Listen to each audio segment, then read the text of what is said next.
মেয়েদের চুল বিক্রয় করা যাবে কিনা। ফরজ সালাতের পর সূরা হাশরের শেষ 3 আয়াত পড়ার ফজিলত সংক্রান্ত হাদিসটি কি সহিহ? গোলাম রসুল নাম রাখা যাবে কিনা? কোন অমুসলিম কি মসজিদে প্রবেশ করতে পারবে? এক্ষেত্রে ইসলামের বিধান কি? শেয়ার বাজারে টাকা ইনভেস্ট করা যাবে কিনা? মসজিদে যে ফান্ড থাকে সে অর্থের কি যাকাত দিতে হবে? কারো গায়ে পা লাগলে করণীয় কি? কসম ভাঙার কাফারা কি? নিজের আপন শালিকাকে বিয়ে করা জায়েজ আছে কিনা? দাড়ি বড় করলে জামাত শিবির বলবে, এই ভয়ে অনেক মা বাবা দাড়ি বড় করতে দিতে চায় না। এক্ষেত্রে করণীয় কি? বাবার অবৈধ সম্পদ সন্তানের জন্য জায়েজ হবে কি না? টেস্ট টিউবে বাচ্চা নেওয়া জায়েজ আছে কি না? বাজারে যে চুলের কলপ পাওয়া যায় তা কি ব্যবহার করা যাবে? ফোনে কোরআন পড়লে কি একই সব পাবো? চলে যাচ্ছে আমরা সরাসরি প্রশ্নোত্তরে আপনাদের।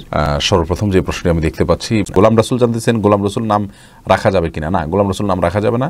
গোলাম এটা ফার্সিতে এই শব্দের অর্থ হলো ছোট বাচ্চা ছেলে, কৃতদাস, আর আরবিতে গোলাম শব্দের অর্থ হলো ছোট বাচ্চা ছেলে। তো গোলাম রসুল মানে দুই অর্থের কোনোটাই ফিট হয় না। অর্থাৎ আমরা কেউ রসুল করিম সাল্লাল্লাহু সাল্লামের ছোট বাচ্চা ছেলেও না, আবার তার কৃতদাসও নই। অতএব গোলাম রসুল নামটি শিরকি নাম। বিশেষ করে এটাকে যখন আপনি ফার্সি উর্দুতে আমাদের এই অঞ্চলে ব্যবহার করা হয় সেদিকটা মিন করবেন। আমরা সবাই আল্লাহর গোলাম, রাসুলের গোলাম কেউ হতে পারে না। এম রহমান জানতেছেন কোন অমুসলিম কি মসজিদে প্রবেশ করতে পারবে? এক্ষেত্রে ইসলামের বিধান কি? চার মাযহাবের বক্তব্য কি? ভাই এম রহমান, অমুসলিম মসজিদে প্রবেশ করতে পারবে। বিশেষ করে রাসূল করিম সাল্লাল্লাহু আলাইহি সাল্লামের যুগে বহু অমুসলিম মসজিদে প্রবেশ করেছেন। তাদেরকে মসজিদে বন্দী হিসাবে বেঁধে রাখা হয়েছে এবং নবী সাল্লাল্লাহু আলাইহি সাল্লামের কাছে বিভিন্ন বিষয় জানতে এসেছে, এরকম অনেক বর্ণনা পাওয়া যায়। অতএব অমুসলিমরা মসজিদে যদি যান বিশেষ কোনো ভালো কোনো উদ্দেশ্যে, তাহলে সেক্ষেত্রে সেটা নিষিদ্ধ নয়। সোনিয়া লাইজু বোন, আপনি জানতে চেয়েছেন শেয়ার বাজারে টাকা ইনভেস্ট করা যাবে কি না? বোন আমার, শেয়ার বাজারে টাকা ইনভেস্ট করাতে কোনো অসুবিধা নেই, তবে কোন কোম্পানির শেয়ার কিনছেন সেই কোম্পানির পলিসিতে ইসলাম বিরুদ্ধ কোনো কিছু আছে কিনা, তারা কোনো হারাম প্রোডাক্ট উৎপাদন করেন কিনা, এই বিষয়গুলো আপনি খেয়াল করবেন। যদি অনইসলামিক কোনো কিছু তাদের ব্যবসায়িক পলিসিতে এবং মৌলিকভাবে তাদের মধ্যে না থাকে, তাহলে সেই কোম্পানির শেয়ার আপনি কিনতে পারেন, কোনো অসুবিধা নাই। কাজী আলামিন জানতে চেয়েছেন মসজিদে যে ফান্ড থাকে সে অর্থের কি যাকাত দিতে হবে? এই অর্থ তো বাইতুল মাল না, ওটা কোনো যাকাত দিতে হবে না, যেহেতু কোনো ব্যক্তি ওটার মালিক না। হুসাইন বেলাল, আপনি জানতে চেয়েছেন ফরজ সালাতের পর সূরা হাশরের শেষ 3 আয়াত পড়ার ফজিলত সংক্রান্ত হাদিসটি কি সহিহ? ফজর সালাতের পরে সূরা হাশরের শেষ 3 আয়াত সম্পর্কিত হাদিসটিকে ইবনে হাজার আসকালানী রাহিমাহুল্লাহ সহ বেশিরভাগ মুহাদ্দিসগণ যায়িফ বলেছেন। তবে এই সময়ে অন্যান্য অনেক গুরুত্বপূর্ণ আমল আছে যেগুলো আমাদের করা উচিত। সুমন, আমি জানতেছেন কারো গায়ে পা লাগলে করণীয় কি? ভাই সুমন, এটি যেহেতু আমাদের সমাজে দর্শনীয় মনে করা হয়, ত্রুটির বিষয় মনে করা হয়, সেজন্য কারোর গায়ে যদি পাও লেগে থাকে তাহলে সেক্ষেত্রে ওই ব্যক্তিকে সম্মান করা উচিত, যাতে তার অসম্মান না হয়। তাকে এটা বোঝানো উচিত যে আমার অনিচ্ছা লেগেছে, বাস এটা করা যেতে পারে, এটাতে কোনো অসুবিধা নেই। আরাবিয়ানরা কারোর গায়ে পা লাগলে সেটা কোনো দর্শনীয় মনে করে না, যার কারণে তাদের ওখানে বিশেষ কোনো কিছু করার নাই। এটা আমাদের অঞ্চলে যেহেতু এটা দোষের ওরফের ভাষা, কি এটা কিন্তু আমাদের অঞ্চলের ভাষা, আমরা এটাকে খারাপ কোনো এক জায়গায় একটা ভাষা যখন গালি হিসেবে ব্যবহার করা হয় সেটা ব্যবহার করা গুনাহ। একই ভাষা অন্য কোনো এলাকা বুলি হিসাবে ব্যবহার করা হলে, গালি হিসাবে না করা হলে সেটা গুনাহ হবে না। ঠিক তেমনিভাবে পাও লাগার বিষয়টি।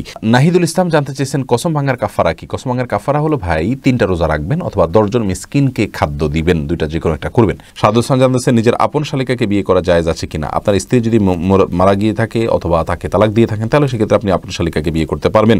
জামান বিন আলী জানতেছেন দাড়ি বড় করলে জামাত শিবির বলবে, এই ভয়ে অনেক মা বাবা দাড়ি বড় করতে দিতে চায় না। এক্ষেত্রে করণীয় কি? মা বাবা অন্যায় করছেন, এক্ষেত্রে মা বাবার নির্দেশ মানা যাবে না, বরং মা বাবার অন্যায় নির্দেশ এটাকে আমাদের না করা শিখতে হবে। আল্লাহ তাআলা আমাদের সেই তৌফিক দান করুন। মাহদি হাসান স্বজন জানতে চেয়েছেন বাবার অবৈধ সম্পদ সন্তানের জন্য জায়েজ হবে কি না?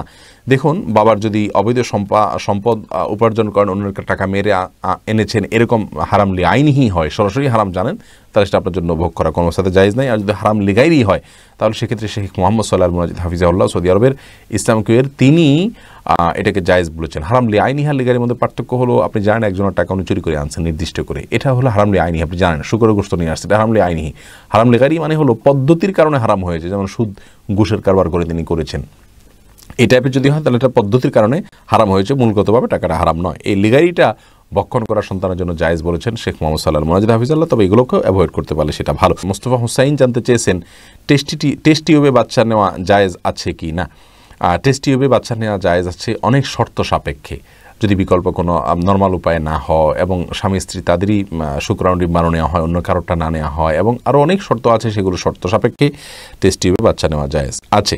এরপর জাকির হোসেন জানতে চেয়েছেন বাজারে যে চুলের কলপ পাওয়া যায় তা কি ব্যবহার করা যাবে? এমনিতে কালো কলপ ব্যবহার করা যাবে না। আর্টিফিশিয়াল যে কলপ আছে এটা চুলে বা দাড়িতে ইউজ করলে আলাদা একটা আস্তর পড়ে যায়, যার কারণে উজু গোসল হবে না আপনার, সেজন্য এটা ব্যবহার করা জায়েজ নাই।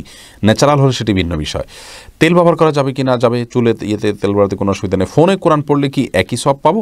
আর ওযু ছাড়া ফোনে কোরআন পড়া যাবে কি না মোহাম্মদ সাজ্জাদ হোসেন জানতে চেয়েছেন। ভাই পড়া যাবে, কোনো অসুবিধা নেই। আর আপনি কোরআন তেলাওয়াত থেকে ডাইরেক্ট কোরআন থেকে পড়লে যেরকম সওয়াব পাবেন, আপনি ফোনে যদি আপনি কোরআন পড়েন তাহলে সেক্ষেত্রেও একই সওয়াব আপনি পাবেন। এমন কোনো কথা নেই যে ফোনে তেলা করলে আপনি সওয়াব কম পাবেন এবং কোরআন থেকে ডাইরেক্ট পড়লে সওয়াব বেশি পাবেন, এরকম কোনো কথা কোরআন হাদিসে কোথাও বলা হয়নি। সুফিয়া খাতুন জানতে চেয়েছেন মেয়েদের চুল বিক্রয় করা যাবে কি না। না, শরীরের কোনো অঙ্গ মানুষের বিক্রি করা যায় না, এটা দান করে দেওয়া যেতে পারে, যদি কারোর প্রয়োজন হয় তিনি ব্যবহার করবেন।